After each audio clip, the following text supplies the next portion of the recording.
ہم اپنی زندگی میں بہت سے لوگوں پر آنکھیں بند کر کے اعتبار کر لیتے ہیں۔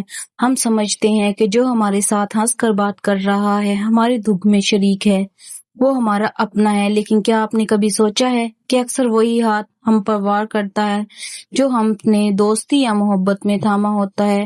آج کی ویڈیو میں آپ کو دشمن کی ان خاموش نشانیوں کے بارے میں بتاؤں گی جو آپ کے بہت قریب ہوتے ہیں لیکن آپ انہیں پہچان نہیں پاتے۔ اگر آپ نے یہ نشانیاں آج نہ پہچانی تو کل بہت دیر ہو سکتی ہے۔ السلام علیکم، welcome to another video and welcome back to my YouTube channel Strong House 5۔ امید کرتی ہوں آپ سب خیریت سے ہوں گے۔ الحمدللہ میں بھی بالکل ٹھیک ہوں۔ اگر آپ اس چینل پر نئے ہیں تو میرے چینل کو سبسکرائب کریں اور ویڈیو کو لائک کر کے اچھا سا کمنٹ کریں اور اپنی رائے کا اظہار کرنا مت بھولیے گا۔ آج کی ویڈیو میں بھی آپ دیکھیں گے میرے گھر کے کام کاج، ڈیلی روٹین اور کچھ اچھی باتیں جو میں آپ کے ساتھ شیئر کروں گی۔ آج کا ٹاپک بھی بہت اہم ہے، آپ نے اس ویڈیو کے کسی ٹاپک کو بھی مس نہیں کرنا، ویڈیو کو اینڈ تک دیکھنا ہے۔ یہاں پر میں کر رہی تھی سالن کی تیاری۔ میں ایسا کرتی ہوں نا، لہسن ادرک کا نا پیسٹ بنا کے رکھ لیتی ہوں، اس سے آسانی ہو جاتی ہے۔ اس سے نا میرے 7-8 دن آرام سے گزر جاتے ہیں، اس کے بعد دوبارہ بنا لیتی ہوں۔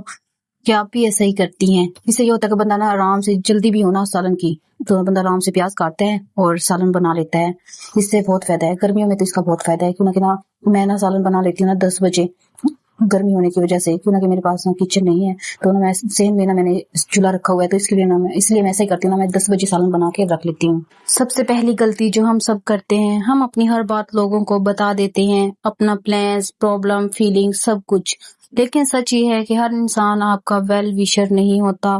کچھ لوگ صرف اس لیے قریب ہوتے ہیں تاکہ آپ کی کمزوری جان سکیں، اس لیے اپنی پرسنل لائف کو پرائیویٹ رکھیں، کیونکہ ہر کوئی آپ کا خیر خواہ نہیں ہوتا۔ کچھ لوگ ہوتے ہیں، آپ نے دیکھا ہوگا، کچھ لوگ ہوتے ہیں اندر سے اتنی چلاک ہوتے ہیں اور باہر سے ایسے میٹھے بنے رہتے ہیں اور آپ سے آپ کے اندر کی بات لے لیتے ہیں اور آپ بتا بھی دیتے ہیں۔ اپنی پرسنل لائف کسی کے ساتھ شیئر نہیں کرنی۔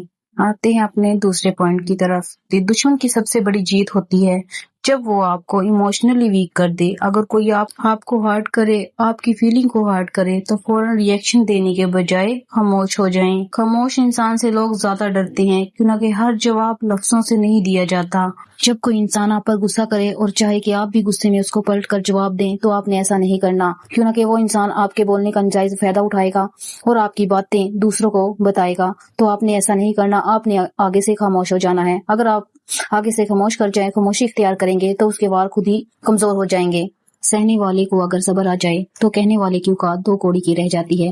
اس لیے اگر کوئی بھی آپ پر غصہ کرے یا کچھ بھی غلط بولے تو آپ نے آگے سے پلٹ کر جواب نہیں دینا، خاموشی اختیار کرنی ہے، اور صبر ہی سب سے بڑی طاقت ہے۔ صبر کرنے والے سے اللہ خوش ہوتا ہے اور آپ نے صبر کے دامن کو نہیں چھوڑنا۔ یہاں پر پیاز فرائی ہو چکی تھی، اب میں اس میں گوشت ڈال دوں گی، گوشت کی بنائی کے بعد باقی مسالے ڈال لوں گی۔ ساتھ میں نے رکھا ہوا ہے دودھ ابالنے کے لیے، ساتھ ساتھ نہ دونوں کام ہو جائیں گے۔ چلیں جی، گھر کے کام تو ہوتے رہیں گے، ہم اپنے باقی کے ٹاپک کو کلیئر کرتے ہیں۔ آتے ہیں اپنے تیسرے پوائنٹ کی طرف۔ ہر انسان نہ آپ کے ساتھ لوئل نہیں ہوتا۔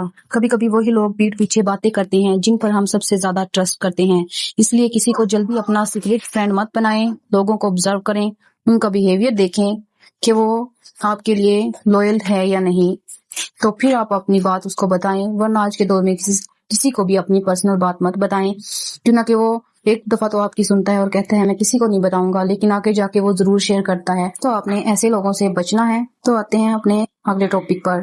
آج کل ہر چیز سوشل میڈیا پر دیکھنا ٹرینڈ بن گیا ہے، لیکن یاد رکھیں ہر انسان آپ کی خوشی دیکھ کر خوش نہیں ہوتا۔ کچھ لوگ بس ویٹ کرتے ہیں کہ آپ فیل ہو جائیں، اس لیے کم بولیں، زیادہ محنت کریں اور رزلٹ اتنا اچھا لاؤ کہ لوگ خود نوٹس کریں کہ آپ نے اتنی محنت کری ہے۔ آپ نے کسی کو بھی یہ نہیں بتانا کہ آپ یہ کام کرنے والے ہیں، اور سوشل میڈیا پر ایسا کچھ بھی شیئر نہیں کرنا کہ آپ یہ کر رہے ہیں، کیونکہ نظر برحق ہے اور یہ لگتی ہے، اور اس سے بنا بنایا کام بھی آپ کا بگڑ سکتا ہے۔ آپ نے دیکھا ہوگا ایسے لوگ آپ کی کامیابی پر خوش نہیں ہوتے۔ جب آپ کوئی بڑی خوشی یا کامیابی انہیں بتاتے ہیں، ان کے چہرے پر فوراً سنجیدگی یا خاموشی آ جاتی ہے۔ وہ زبردستی کی مبارکباد تو دیں گے مگر ان کی آنکھیں کبھی نہیں مسکرائیں گی۔ وہ فوراً بات بدل کر اپنی کسی پرانی تکلیف یا کامیابی کا ذکر شروع کر دیں گے تاکہ آپ کی کامیابی پھیکی پڑ جائے۔ تو ایسے لوگوں کو آپ نے بلکہ کسی کو بھی آپ نے اپنی کامیابی کے بارے میں نہیں بتانا۔ ایسے لوگ آپ کی ہر چیز کاپی کریں گے، آپ کے بولنے کا انداز، آپ کے کپڑے یا آپ کے کام کا طریقہ، لیکن کبھی مانیں گے نہیں کہ انہوں نے آپ سے سیکھا ہے۔ لیکن وہ آپ کو ایسا ضرور کہیں گے، یہ تمہارے کپڑے اچھے نہیں لگ رہے، یہ تمہیں کیا ہوا؟